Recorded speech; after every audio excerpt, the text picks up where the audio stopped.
எங்கள் பாப்பாவுக்கு மொட்டை அடிக்கிறதுக்காக நாங்கள் திருச்செந்தூர் போயிருந்தோம். மார்னிங் ஒரு 4:00லாம் எழுந்து சரி நாம் தான் முன்னாடி போகிறோன்னு பார்த்தா அங்கே அவ்வளோ க்யூவு மொட்டை அடிக்கிற இடத்துல. டோக்கன் வாங்குறதுக்கு க்யூவு, அங்கே போய் மொட்டை அடிக்கிறதுக்கு அங்கே ஒரு க்யூவு, ஒரு 10 பேர் எங்களுக்கு முன்னாடி நின்றுட்டுருக்காங்க.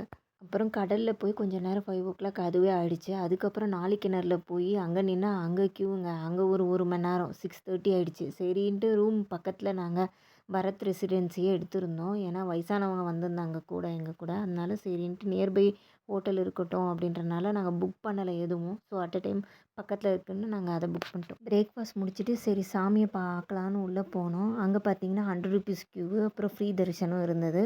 சீனியர் சிட்டிசன் லைனில் நாங்கள் போயிட்டோம். சீனியர் சிட்டிசன் கூட ஒருத்தர் போகலாம்.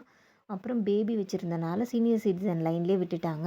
தயவு செஞ்சு சீனியர் சிட்டிசன் யார் இருந்தாலும் ஆதார் கார்டு ஒன்று எடுத்துகிட்டு போனீங்கன்னா அவங்க கூட ஒருத்தர் போகலாம். அங்கே விடுவாங்க உள்ள க்யூவில். இருங்க நடிமத்தில் காசு கேட்டால் கொடுக்காதீங்க. உள்ள கோயில் உள்ள பன்னீர் இலையும் விபூதியும் ₹50க்கே கொடுப்பாங்க. நாங்கள் வெட்னஸ்டே போயிட்டு தேர்ஸ்டே தான் சாமியை பார்த்தோம். அதனால் என்னவோ தேர்ஸ்டே ரொம்ப கூட்டம் போல். மத்தியானம் அன்னதானம் போட்டாங்க. அங்கேயும் பார்த்தா ஏகப்பட்ட க்யூ. சாப்பிட்லான்னு போகலான்னு போது ட்ரை பண்ணோம். ஆனால் சாப்பிட முடியல. ஸோ வெளியே வந்து லஞ்ச் முடிச்சுட்டு சரி தேர் பார்க்கலாம் அப்படின்றதுனால ஈவினிங் கொஞ்ச நேரம் பீச்சில் இருந்துட்டு அங்கே இருக்கிற ஸ்நாக்ஸ் எல்லாம் வாங்கி சாப்பிட்டுட்டு இருந்தோம். அப்புறம் அந்த மூவர் சமாதி, ஆக்சுவலாக துண்டிக்கை விநாயகருக்கு ஒரு தேங்காய் மார்னிங் உடைச்சிட்டு அப்புறமேட்டுக்காக தான் நாங்கள் சாமி பார்க்க வந்தோம். ஃபஸ்ட்டு விநாயகரை பார்த்துட்டு தான் அப்புறம் இங்கே சாமி பார்க்கணுன்னு சொல்லுவாங்க. ஈவினிங் பார்த்தா 6:00 தேர் வரும்னு பார்த்தா 6:30க்கு தேர் வந்துச்சு. அந்த முதல்ல கோயில் யானை முன்னாடி வருது. அதுக்கப்புறம் தேரில் சாமி வராங்க. ஈவினிங் ஆனால் கொஞ்சம் ரஷ்ஷு குறைஞ்சிடுது. ஈஸியாக உள்ளே போய் சாமியை பார்த்துட்டு வரலாம். ஆனால் சாமி பார்க்குற டைமு நீங்கள் தேர் பார்க்க முடியாது.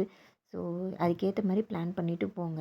ஈவினிங் ஒரு 7:30க்கு ரொம்ப ஃப்ரீ ஆகிடுது. ஸோ அந்த டைம் நாங்கள் போய் அன்னதானம் போட்டதை சாப்பிட்டோம். ஆக்சுவலாக சூப்பராக இருந்தது. சாமியை பார்த்துட்டு வள்ளி குகையை மிஸ் பண்ணாமல் பார்த்துட்டு வாங்க.